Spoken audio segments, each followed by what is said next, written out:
Woo, good morning, Daphne. It's Monday. It's Monday again.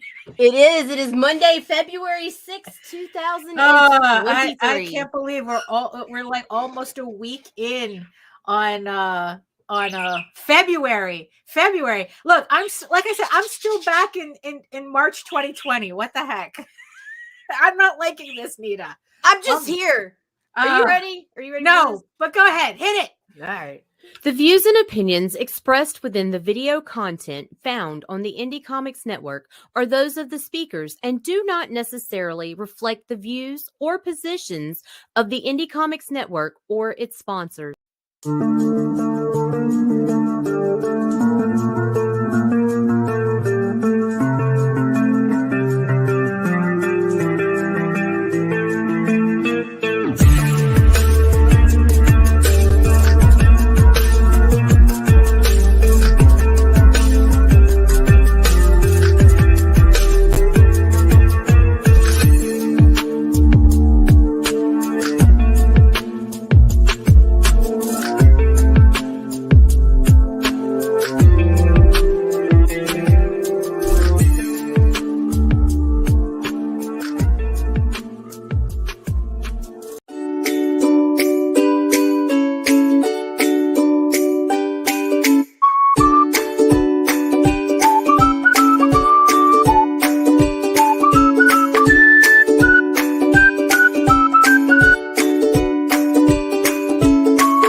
Oh, hello there. You just caught me in the middle of making a drink. While I'm doing that, here's a disembodied voice that'll talk to you about what this commercial is about. Shots with Comics is a comic show on the Indie Comics Network after dark. Join some drunk people as they talk about what's going on in the comic world, what comics they are reading, and of course, all cohole.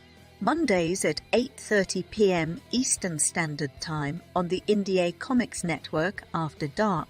We will offend, anger, and make you uncomfortable. Join us, unless you are a what?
Okay, so not only is that trailer epic, it's sexy epic.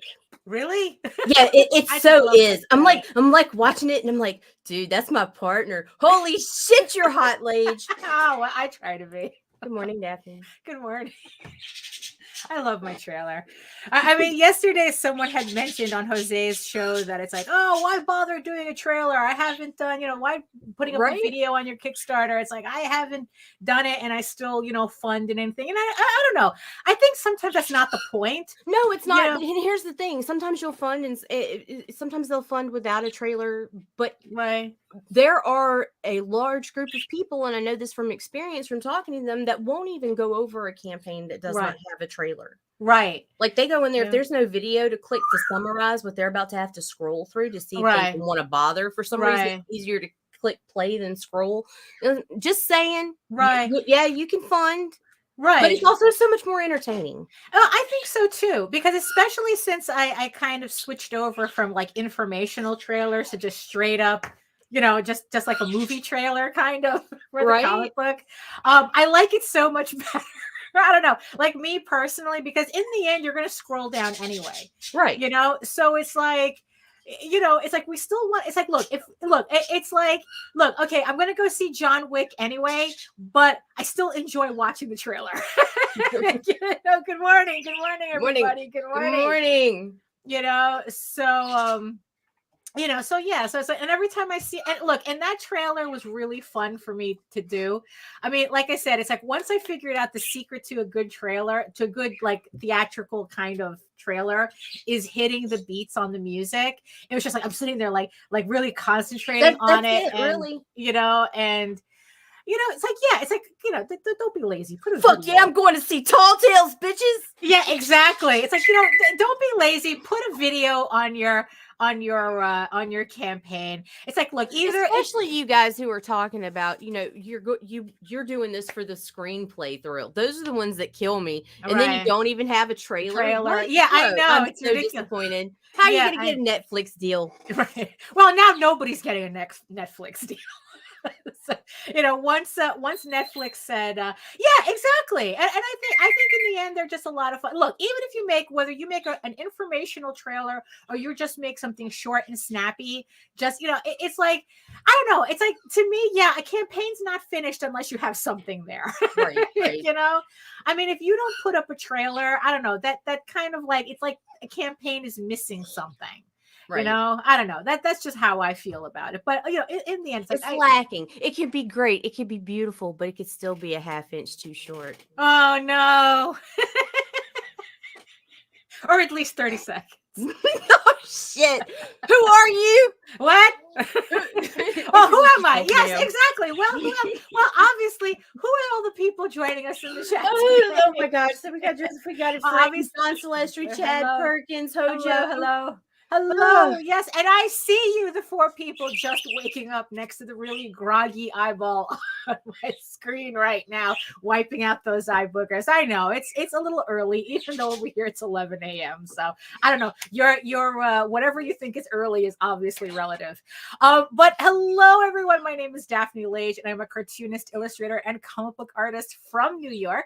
I have been self-publishing comics since 1992, and I am known for the furry fantasy adventure Tall Tales, which is currently on Kickstarter, as you saw from my beautiful trailer, Tall Tales to Peacekeepers, now on Kickstarter. And I just want to thank the very sexy 69 backers. So hot.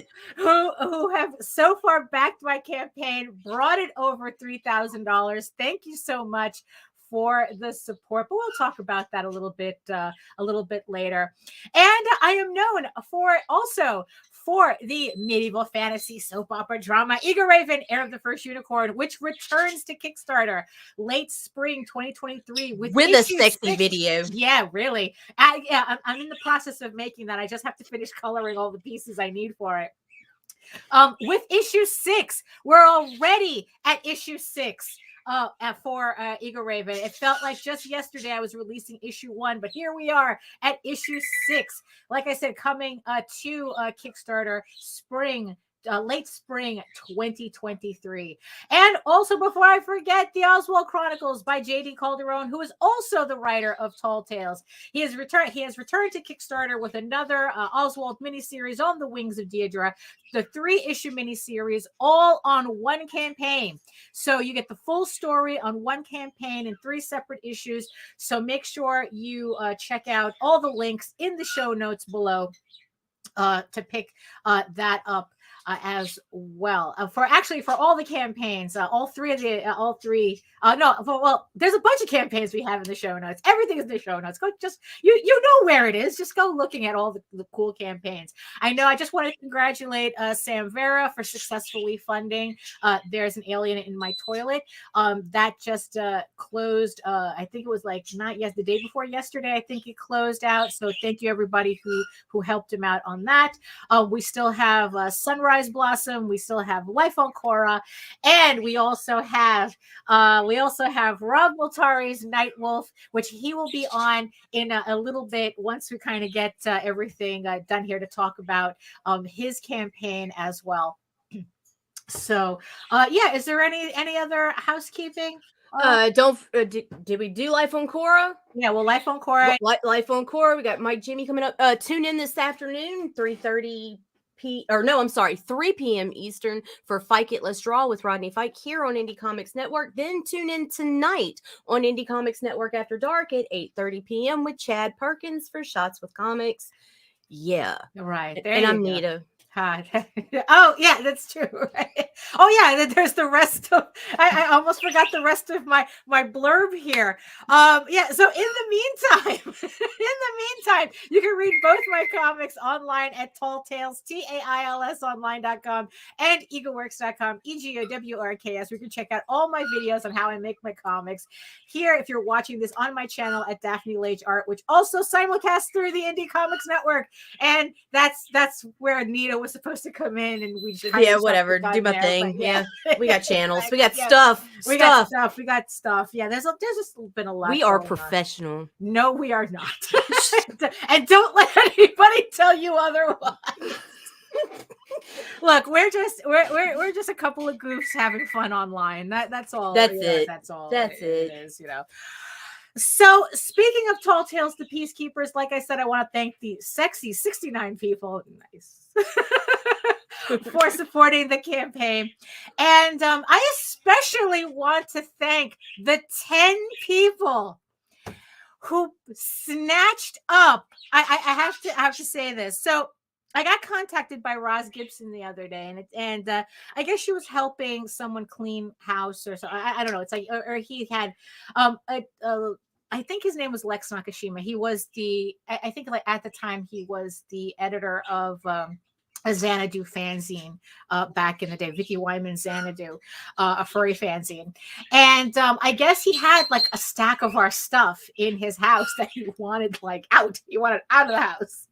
So he sent Roz an email to send to me, and it's like, and she goes, "Oh, I have these books for you, from back in the day. Do you still want them?" And I go, "Yeah, here's some money for shipping, and I'll I'll see what I can do with them." Right. So when we got the box, okay, I just want to pick out the original set that came.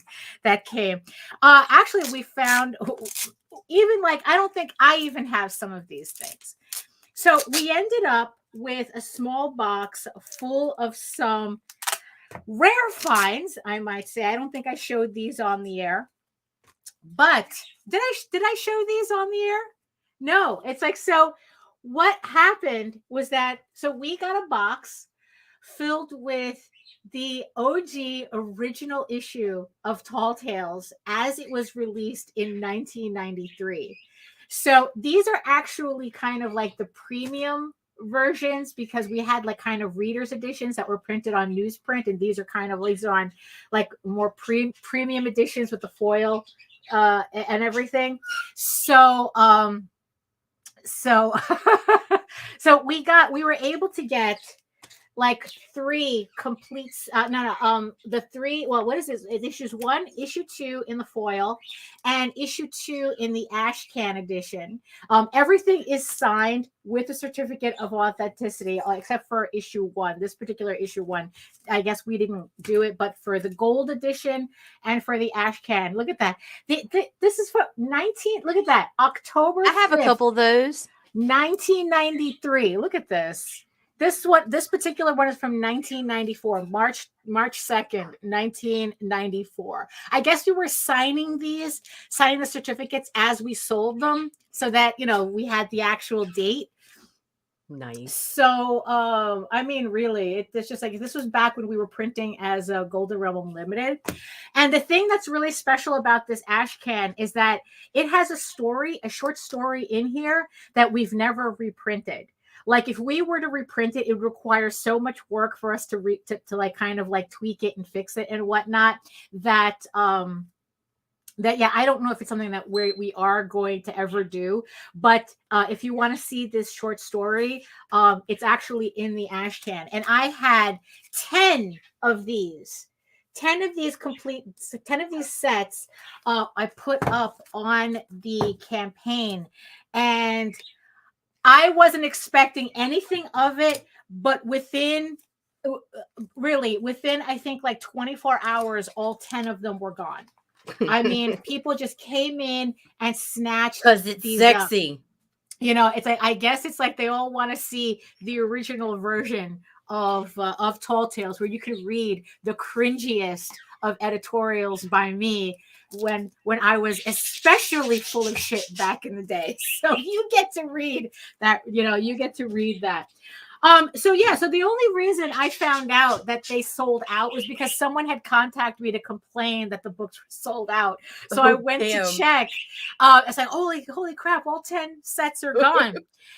So I went back into the box, and and luckily we still had some extras, but not enough for more full sets. So whatever full sets that you saw there, that's it, they're gone, right? However, I will be putting these up later on today. I still have a couple of more left of the Ashcan, issue 2 Ashcan, and the issue 2 gold edition. Again, it comes with the certificate of authenticity. Again, these are from 93 and 94 respectively.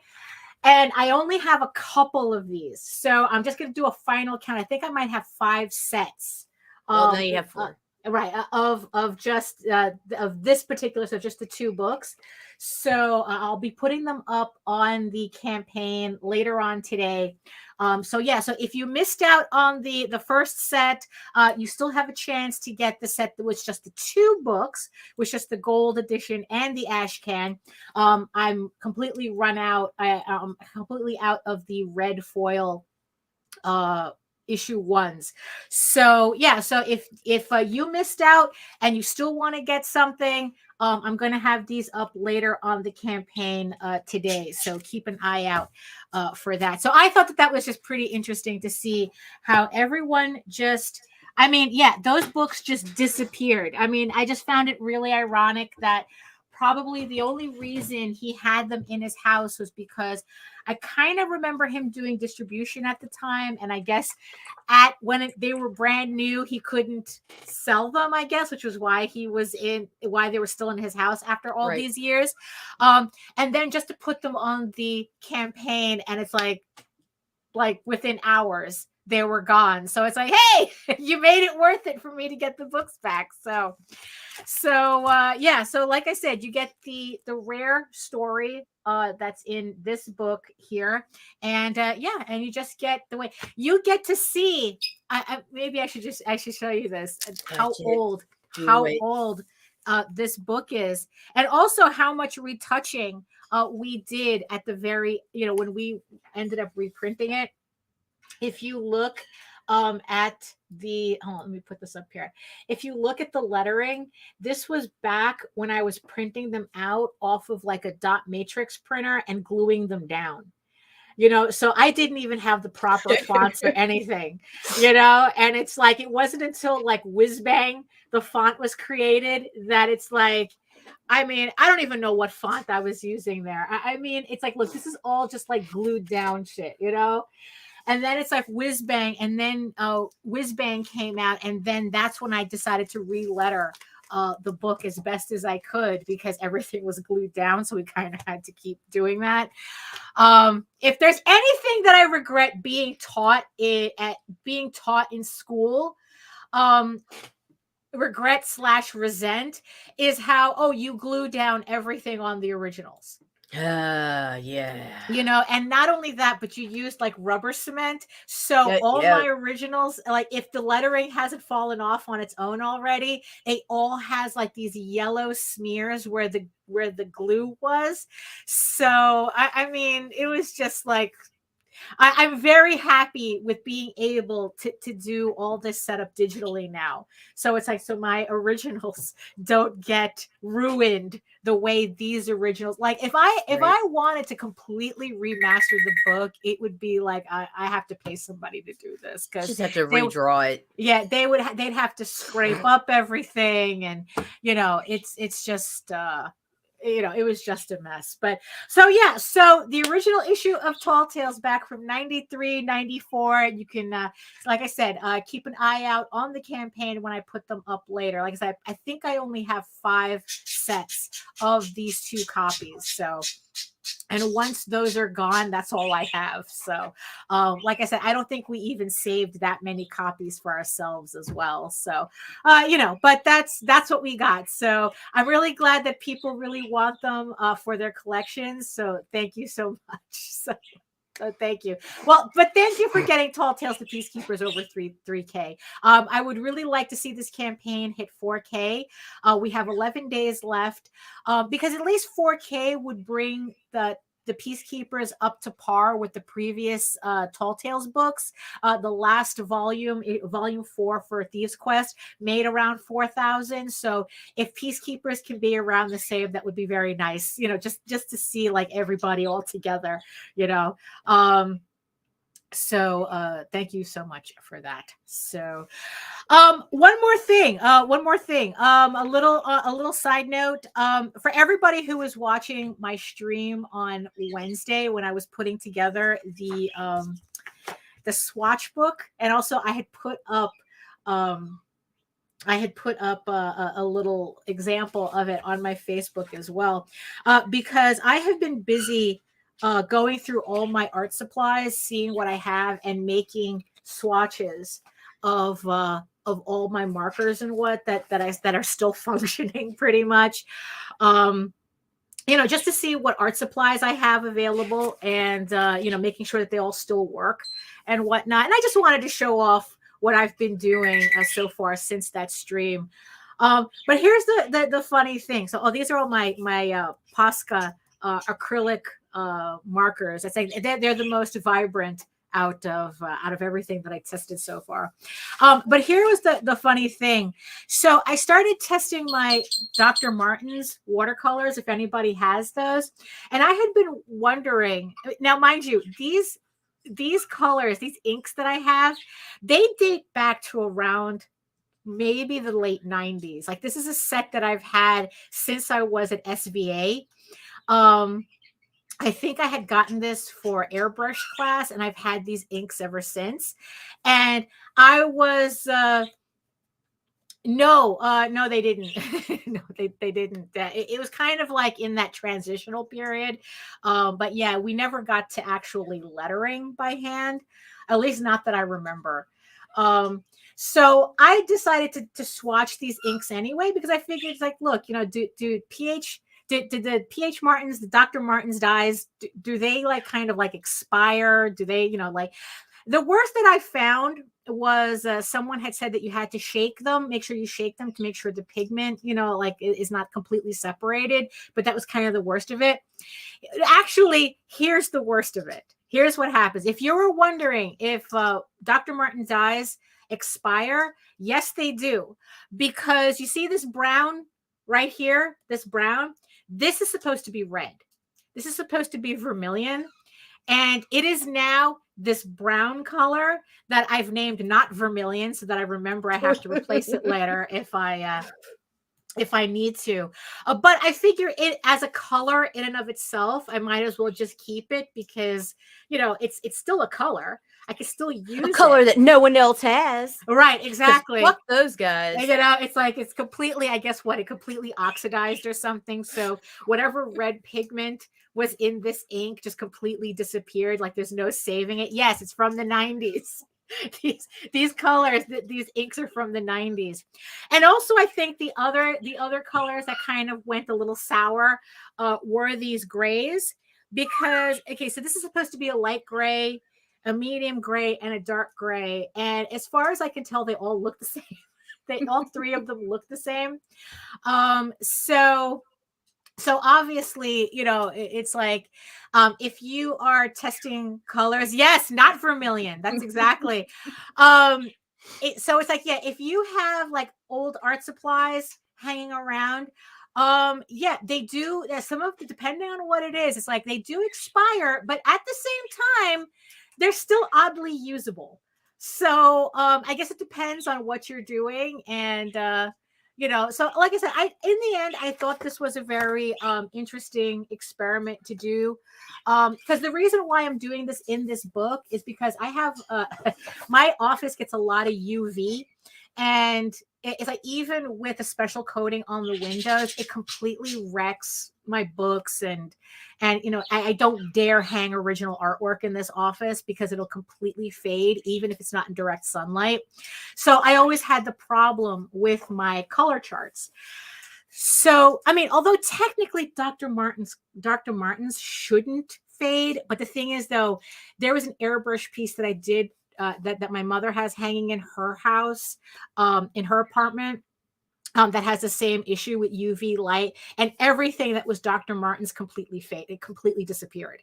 So, so the reason why I'm putting it in a book now is so that I can keep this closed and then put this in a drawer so that hopefully when I need to use my markers or my paints or whatever, I can just turn to the page that I need and the colors will still be exactly the way they are in the markers, as opposed to like me having to make brand new swatches every time I do a piece.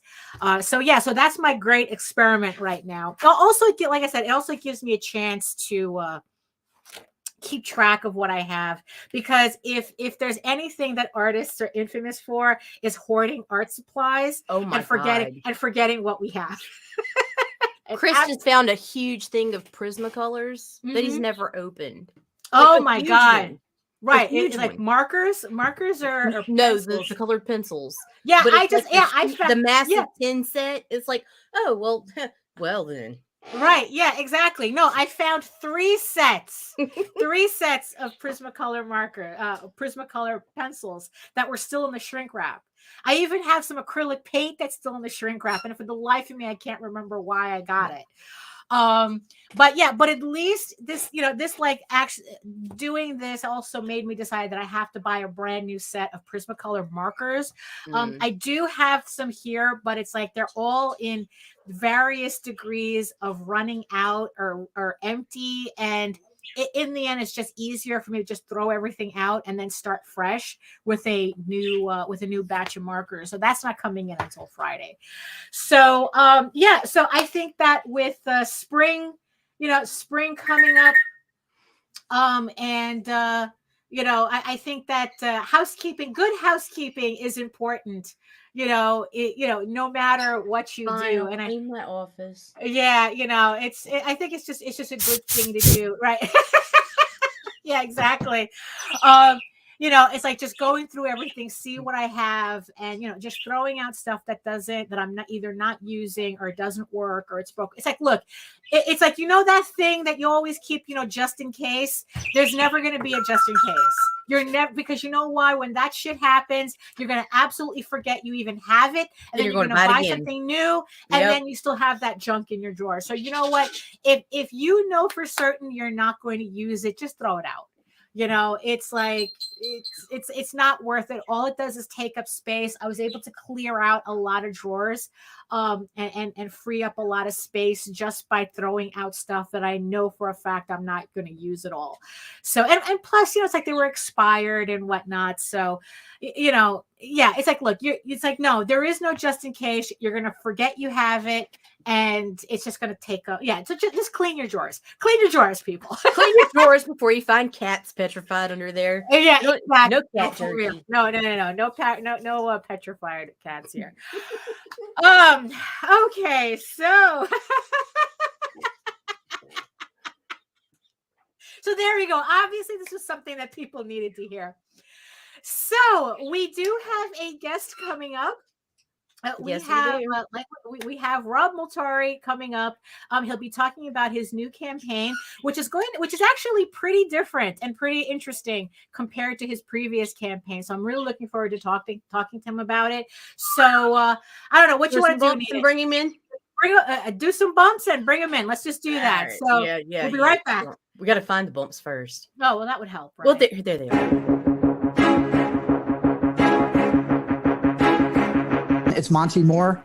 I'm a 30-year comics veteran in comics, games, and movies, and you've been watching one of my absolute favorite podcasts, Catch the Craze. You are watching Catch the Craze.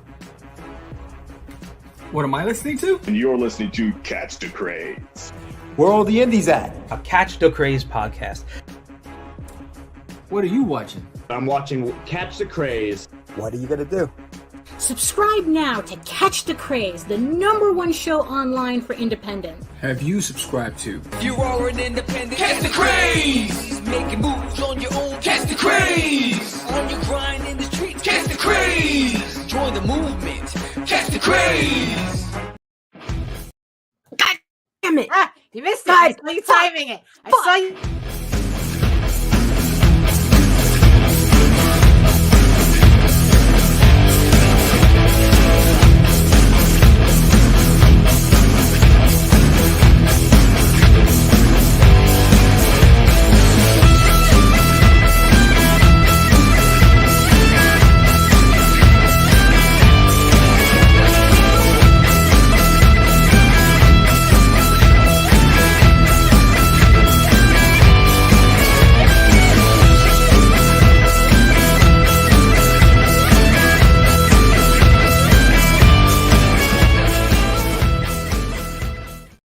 I only screw up when I doubt myself. Well, there you go. So you have to you have to doubt yourself less. That's what it is.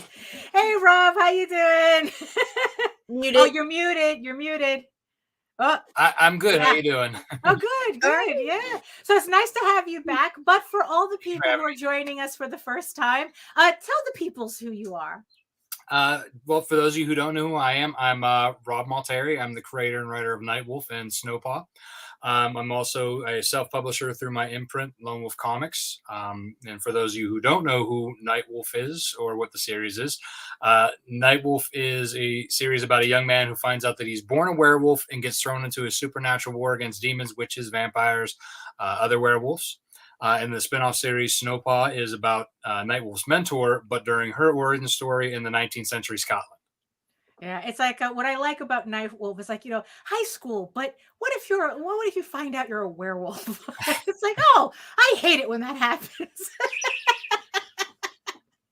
So you're having a new campaign today, and it's like, and it's a special campaign for Nightwolf because it's the 5-year anniversary. It is. Yeah, it's crazy how, I mean, it's gone by really fast, and like how much I've like accomplished in that time. Considering like there's only 6 issues out, but with all the other stuff, right? Yeah, exactly. It feels like it's like been yesterday. Like I see these things coming up. Oh, 2 years ago you posted this. I was like, that was 2 years ago. Right. Yeah. Exactly. Right. It's like it either feels like it was 10 years ago or just yesterday. There's no in between. Yeah. Exactly. So 5 years of Nightwolf. So like you said, you have 6 issues plus technically you have 2 issues of Snowpaw with that. Great. So it's still it's a lot of work that got put out in that 5 years. So what do you think is the big takeaway from 5 years of doing this? Well, the first one, was the year prior to that, was learning how to use Kickstarter rather than going at it with no audience. I think that's the biggest thing is don't go into this without, having your pack.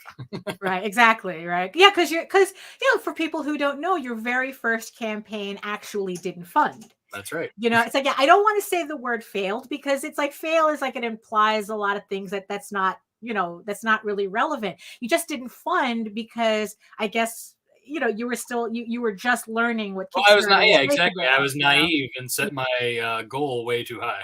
But the thing is, it's like, that's why I tell people that it's like, you are like watching your campaigns or a masterclass in doing campaigns, because from that, we could see that from that very first unfunded campaign, how you were able to build, Nightwolf to where you are, to where you are now, where you're putting out your first plushie, you're 5 years, your 5-year anniversary, so it's like, kind of like, what was that? What was that like, the 5 years, it's like, so it's like you did this first campaign and it's like, okay, so you here's where you have to go now. Like, kind of like, what was the trajectory like? Like, so, yeah, I mean, I didn't let the failed launch stopped me. I mean, I kind of, believe me, I took a break. I took time out to just like to decompress all that. Because that was, and what was crazy is like I think I set that as like for 60 days. Oh, yeah. So like that was like a long 60 days of pain. right. So then I just basically, I took a break. And then once I like basically picked myself up, I was like, all right, well, I'm going to fund this myself, get the first pay or issue completely done, print it, and then go from there. So a lot of that was just me going and doing a lot of freelance web and graphic design jobs to pay the artists to finish the book and pay for the printing. So believe me, that was a lot of that time that I had taken off. It was then replaced by I'm doing extra work, so that kind of like got me back in gear, doing the stuff that I knew I was good at, and then getting the first issue out, then be like, oh, hey, I have a printed book. What do I do with it now? So then I started doing the Comic-Con scene. I went to the first one, which is a local one-ish, about an hour and a half from here near Pittsburgh. And I took 100 books with me, almost sold out of all the ones I had. So I'm like, okay, I have something here. My wife and I decided to dip into the savings, get issue 2 going.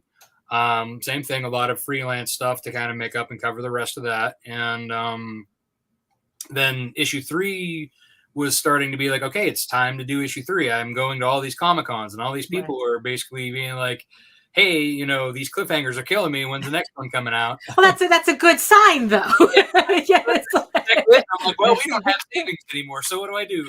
Oh no. Yeah, well, and each like freelance job is few and far between.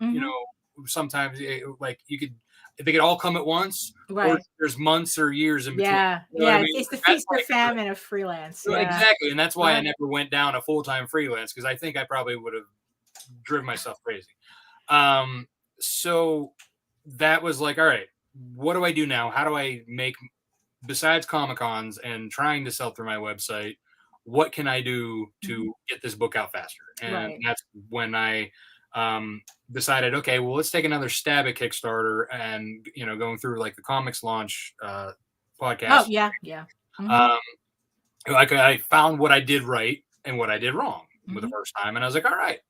And I've actually been building up my audience since then by going to cons. So, getting all these people who are interested in the books and get the, having them follow me on Facebook and getting their emails.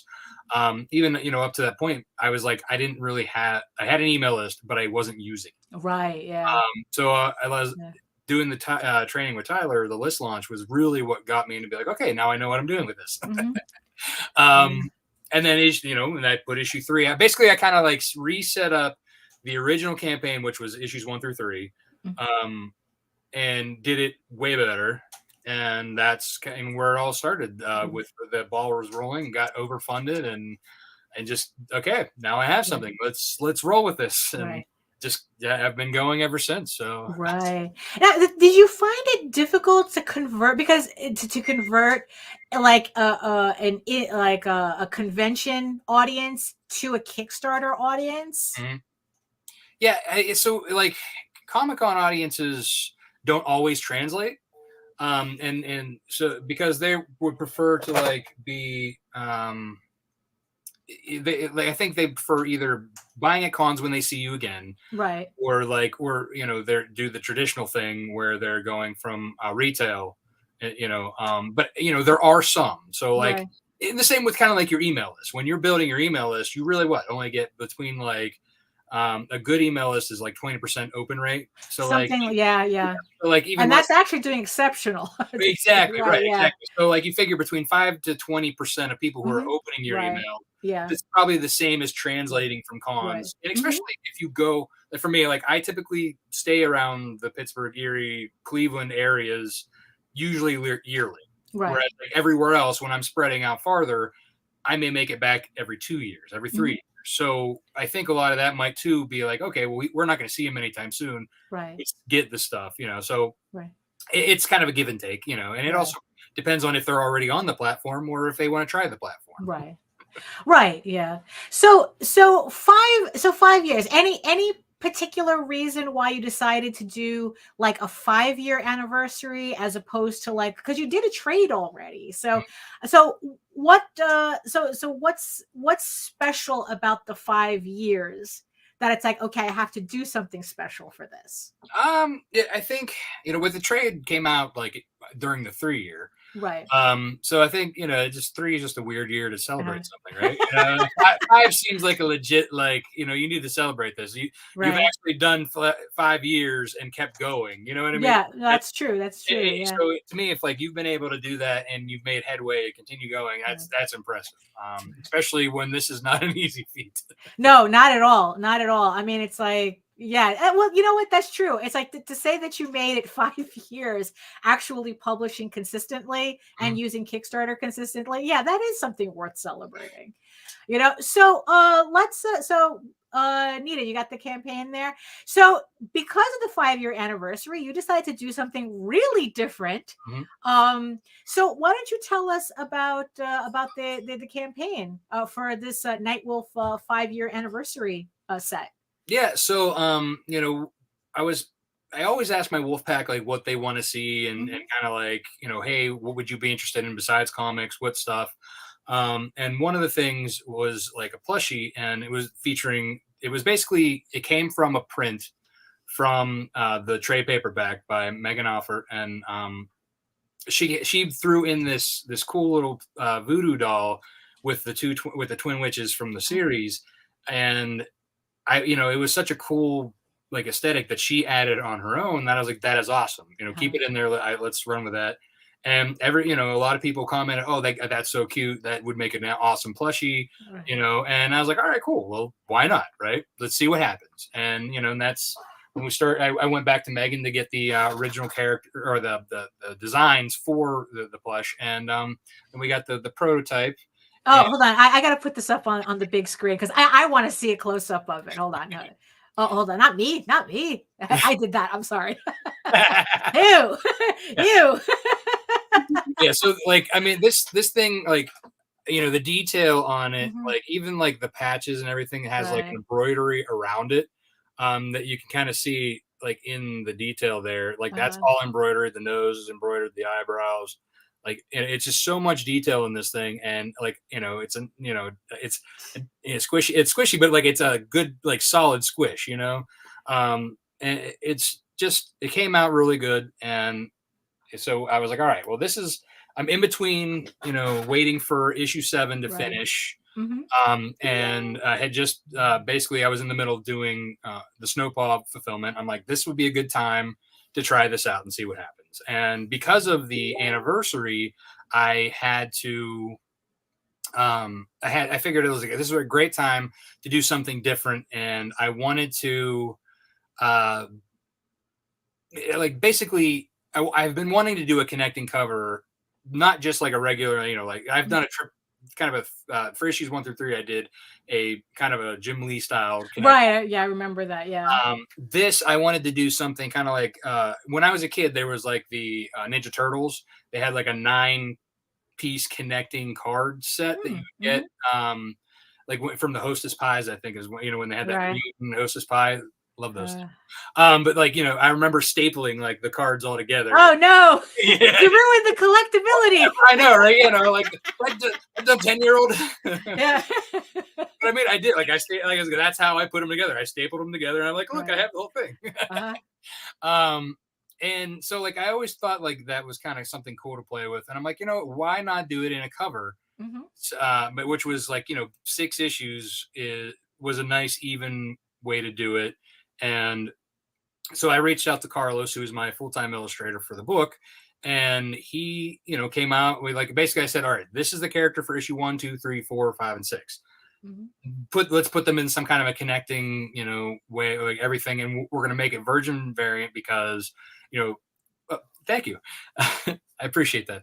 But I didn't want the trade dressing to basically get in the way of the connectivity, so we just made it one giant image, and this basically was I mean, I thought once he came up with this idea and we ran with it, and I thought it was an amazing way to celebrate the 5 years of being out.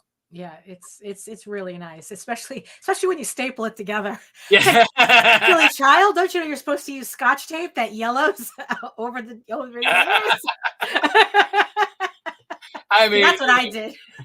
I just used whatever was available to me. Right, exactly. I think my mom was out of Scotch tape for or whatever reason. Yeah. Yeah. No, but that's a really that's a really cool cover. And but you pretty much have. But if someone is finding this campaign for the first time, they're not missing anything because everything is on this campaign. Yes. So yeah, it's not just the connecting covers, and it's not just the plush. You can also grab the standard retail covers if you just want to jump in and find out. Or also we have like the digital catch ups. We have a digital, issue 1. It's a deluxe edition with 4 additional pages in it. And there's also a kind of like a dip your toes kind of tier for issue 1 and issue 2 of Snowpaw if you just want to get the physicals just to try it out.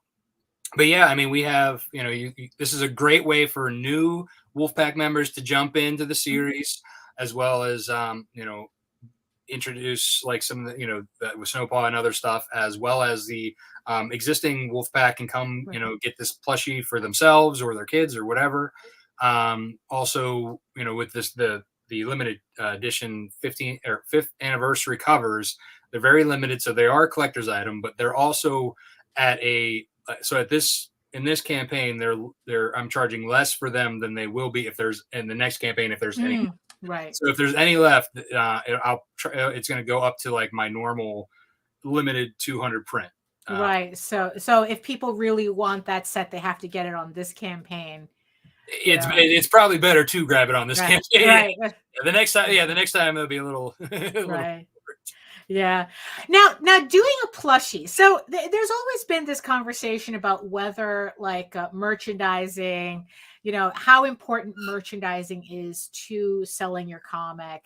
And there's always like, and like I said, there's a lot of like different information, because it's like, I know years ago we did a vinyl figure that we, that it was a pretty interesting experience doing a vinyl figure, but but the thing is though, is that like doing these types of merchandising, is it still as harrowing as as it seems? Like to do a plush figure just seems to be kind of intimidating for the average comic creator. So how did you go about that? So I mean, yeah, it's definitely a lot more involved than just.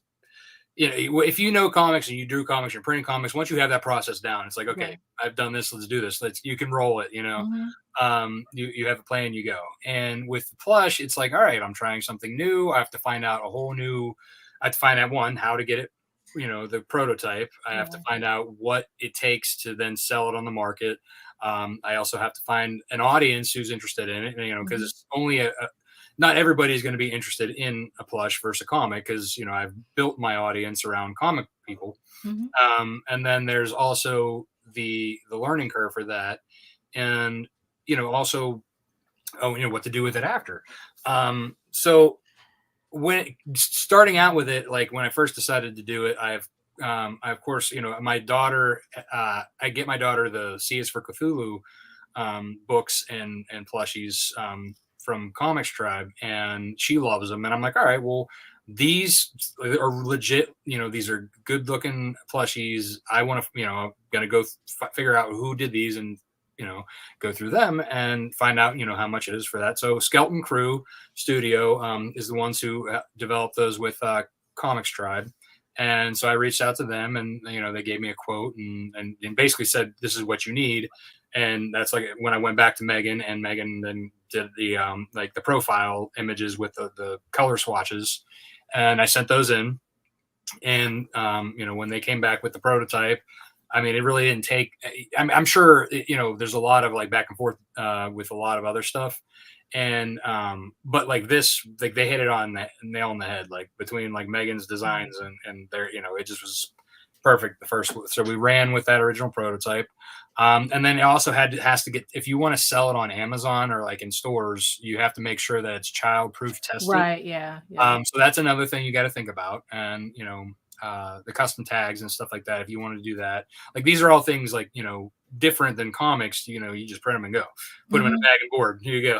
Right. So the thing is, though, so this plushie, it's not like an art toy. It's an actual toy that you can give to your kids. Yes, exactly. Right. Yeah. Yep. And but it's funny is I gave it to my daughter, pictured there, to play with for a while, and I was taking pictures of her and going to stores and let her play with it and doing videos and stuff of her.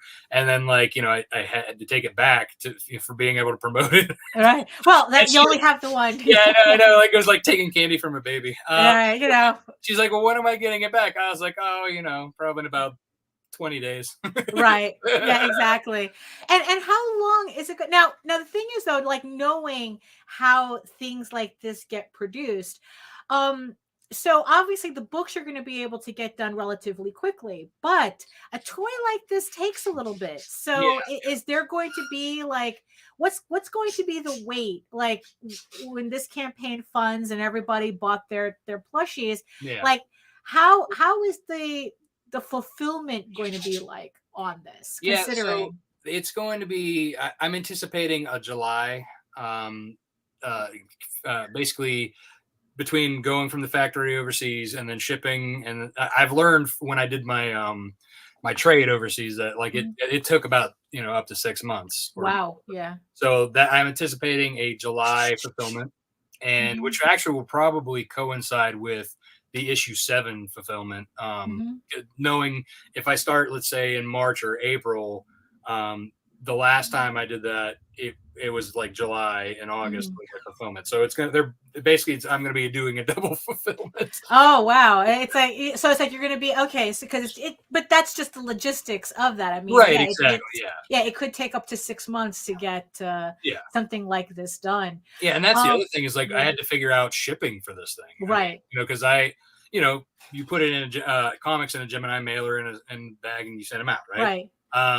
This is going to be, okay, well, I'm still going to do the Gemini mailer. And I think what I'm going to do is get a box that's the size, like the length and width of the Gemini mailer, plus a little bit, plus more to accommodate putting the plush in with it. Right. And then that way I can send it out, comfortably without anything being ruined. Right. Yeah. Now looking through your campaign, Nita, scrolling through it, it's like you have a lot of stuff. That's a lot. Like there was one level where it's like, show all the books, that you get all the things. Yeah, all the things. Yeah, show me all the things. You get 5 years worth of stuff. I mean, that's a lot of books. Even I kind of had to stop, and it's like it took my breath away. I'm trying to keep my stock. Now here's it. Now kind of like looking at, talking more about how the sausage is made and whatnot. So how do you keep track of this much stock? And you're going to have a plushie soon. I mean, like, just looking at the condition of the room that you're in now, it's like, it seems like it's a bit of a challenge behind you. Yeah, well, with the pile of stuff back there now is actually a lot less than it was about a month ago. Oof. So I finally invested in a storage unit. Oh, okay. It's getting to the point where like I could make a throne out of the boxes. Right. No, absolutely. Yeah. It's like, look, so we remember back in the day getting books from the printers when we had to print like 3,000 at a time. Yeah. You were literally building coffee tables and shit out of the boxes. Underneath that too, like I have an L-shaped desk. Like I couldn't put my legs underneath it. Right. Yeah. Underneath, plus behind me. So yeah, this like back there, that's basically like boxes of stuff that like in case I get orders off my website, like I have like a limited stock here, so I don't have to run there every time. Right. Yeah. So like that's like mailing stuff and all that other shenanigans. Right. Whereas like all my main stock is in my climate controlled storage unit that I invested in. Right. Hopefully on the second floor. Because my whole concern is flooding. I made sure. Yeah. So I have shelving units with wheels so that I can like move them in and out. I'm like have them all stacked to make more room for a room. But they so they're like this far like off of the ground of the and I also have the pallets from the deliveries. Right. Yeah, it's a lot of stuff. But yeah, because it's like I think that's something that a lot of people kind of underestimate is that like how much, like even with print on demand, just how much space, as you're going along, this stuff takes up. I mean, I tried to keep everything as minimal as possible, and even then it's like it's like I have to can I still put my legs under this desk? Can I do this? Can I still move here? And so it's like so yeah. So what was that like the day that you decided it's like, oh shit, I need a storage unit? It's like the growing pains is too much. It basically came down to my wife was like, you need to get the shit out of here. There we go. Because so I built a shoe closet for her because when we moved into this house, we divvied up, so I got this entire room that became my man cave, but she got the closet. Right. So I didn't even get to use the closet. Right. Well, that was a trade-off, right? Yeah, exactly. So I had, I built this the shoe closet for her, and have all these racks on the walls where she can put she has these shoes it's like she's a shoe collector in the same sense, like comic books you put them in the boards. Oh yeah, like plastic totes. Yeah. And then you slide. So I made the shelves are this, and you slide the things on. But underneath on the ground there was enough room that I could put boxes under there, and she was like, "Get that shit out of there." Yeah, it's like no, because this is only going to grow from here. Yeah. Yeah. Well, what about your shoes? And what about your comics?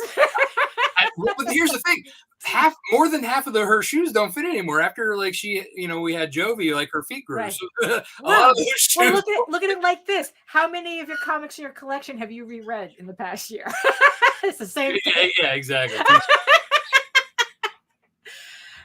But it's like so what was the biggest challenge of doing this type of campaign with a very different product than what you were used to? What was the biggest challenge? Well, it's kind of almost starting over. It's like starting a new series that's unrelated, but in a manner of speaking, because again, it's not something that other people have. A lot of the Wolfpack already has issues 1 through 6, right? Yeah, people who've already backed. If they're not interested in plushies, then they're typically probably not going to back this, unless they're really, unless they're really collectors and want the anniversary covers, right? That's the uphill battle. Is okay, well, so that's why I wanted to make sure that I had a way for new people to come in if they're interested in comics, because clearly I'm here publishing comics. Right. Is my main, but I also wanted to make sure that the plushie did get funded for trying, new things with it. And so again, it was basically just going into a market that I didn't even build up, first. So again, this is a whole, the audience thing. It goes back to that. I don't have an audience built up around plushies. Right. So this is kind of that foray into that. So I'm building that now, as well as serving my current audience base, and but still, again, not every, and with the times, I get with eggs being so expensive, I'm feeling that too. I love to eat eggs every morning, so I'm hungry right now. So now the plushie is 12 inches, which is actually a pretty good size, but it's is there a reason why Nita? I'm sorry, I tried. Is there a reason why you chose this particular size? That's maybe doing a smaller plushie that might have been I don't know, taking up less space. What was kind of the decision? No, you can't. we're going back to medieval times, right? Where it's what was the final decision that made you go, okay, we could do a smaller piece, but I'd rather get a larger plushie done, because I'm sure that cost is affected by that. So well, what was the decision process behind that? I think a lot of it was the design itself.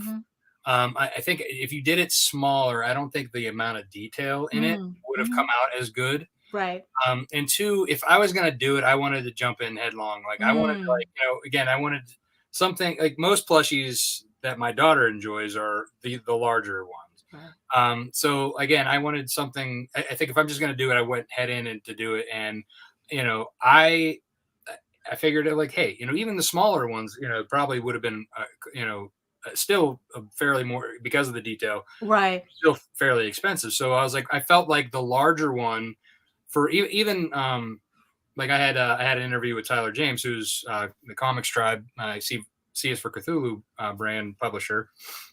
He even said, for what I'm selling my plushie with the amount of detail is like in comparison, like I probably could have gone up, but I didn't want. So I wanted something quality, something cool, and keep it at still an affordable price. And I'm including U.S. shipping, so you get free shipping if you're within the U.S. Right.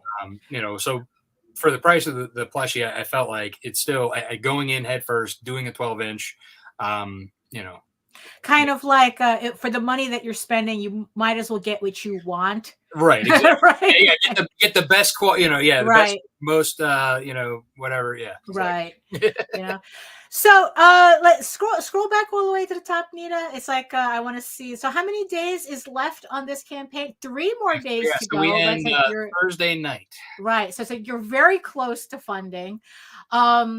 It's just a different kind of campaign. So it's like you're going to learn a whole bunch of different lessons on this, as opposed to like doing a trade paperback or any of the previous issues. But you're really close to funding. So I really do hope, because I mean, after seeing the plush in your hands, like, oh shit, I'm going to have to get one too. Well, thank you. Because it really does look good, and I can tell by the way you're holding it that it's like it's like it looks like, it feels like it's like a really good quality. Yeah, you know what? It's good for you for not making a Beanie Baby. It's like you know what? Forget that. Forget what I said. It's like I said, it's nice, it's solid, and like. And I saw Chad's comment about throwing at my daughter. I mean, I probably could throw this at her, right? And she'd be fine, right? But you might have the slow motion, right? Yeah, exactly. But I mean, it really does look like it's a high quality piece, and for the money, I mean, it's like you're getting a really good plushie for. I mean, it's a good value, for what I think what you're charging $45 for it. So that's, I mean, for something that's limited, because it's an independent comic book publisher making it. It's not something that you'll find at Toys R Us. God bless, we still miss you. It's like, right. Toys R Us went under when my daughter was born, like that same year. Yeah. But we stocked up on all of like the superhero girls stuff that was like in there. And then she just all this year for Christmas. So I'm like, I'm missing the whole. Yeah, exactly. Yeah. So aside from Kickstarter, where else can everybody find you? So you can find me at Lone Wolf Comics on Facebook, Twitter, Instagram.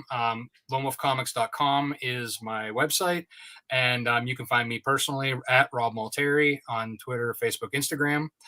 If you wanted to do a quick, if you didn't want to type in the large URL, it's LoneWolfComics.com/plushie. Oh, there you go. So there you can find everything there at his website, and also we will have links to everything in the show notes below. So Nita, you have any like final thoughts? Be sure to check out the promotions group for everything. We got Rob in there, we got Daphne in there, we got Nina, we got everybody. Right. It's a whole, there's a lot of books going on. And as the year goes on, it's like, there's going to be a lot more books there. So you can find everything very nicely and neatly in the show notes page. So in our beautiful link tree too. Absolutely. Links to everything. Yeah. So I just want to thank Rob for coming back on again, and thank you so much. And because I know that you have some things going on, but you still made time for us anyway. So thank you so much for that. Thank you for having me. I appreciate it. Always. It's like, and always, you're always welcome. Like I said, it's like this guy's campaigns, masterclass. Oh, we even forgot to talk about that. That you even have an opportunity on your campaign as well, where you're offering one-on-one consultation. Yes, as well. Yeah, it's two. Can you tell us really quickly? Yeah. It's so it's 2 sessions, 1 hour each. Basically, what we'll do from the first session is I'll get to know your project, kind of give you some critiques and tweaks, and basically actionable items by the end of the first that you can then tackle before the second, and then we'll go through it and we'll fine tune, and by your second, then kind of give you a little bit more strategy, building audiences through list list launches, if you will, through Right. email, Facebook, Twitter, Instagram, whatever social media you have, and then just kind of give you just the ways to engage and continually stay involved during the campaign. Right. Oh, so there you go. So if anyone needs a little mentorship, it's also available on his. You see, his campaign has everything on it. So there you have it. Thank you so much to everybody in the comments. Thank you so much to the 10 people who are watching us from regions beyond. And and if you want to learn more about me and my own artwork and my own campaign and everything going else, you can head on over to my main portfolio site at egoworks.com, which I never know which way to point. It's here, it's here. Where you can find links to all of my galleries and social media sites, but I mostly post to Facebook if you're into seeing sketches and current work in progress and real-time updates.